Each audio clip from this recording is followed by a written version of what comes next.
ये हूँ मोर पोटल आलू भजा ये पड़ी हल्दी लुण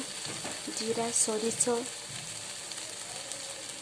मर्च गुंड टिके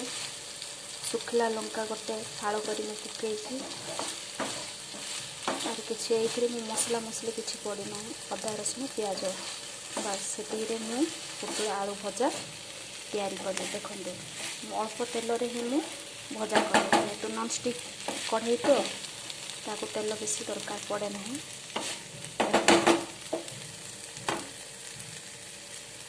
टिके समय पर यहाँ पुणी टिके समय पर मुझे घोड़ेबी घोड़ेला यहाँ ओल्हेबी ओल्हेला आम खाइबा को जीवु मोर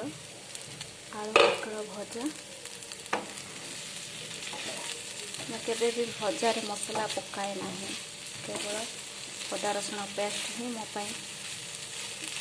ये मसला अदा रसुण पेस्ट टिके पकेबी ता सहित जीरा सॉरी मर्च गुंड हल्दी गुंड लुण बस प्याज ये मोर भजा हुए।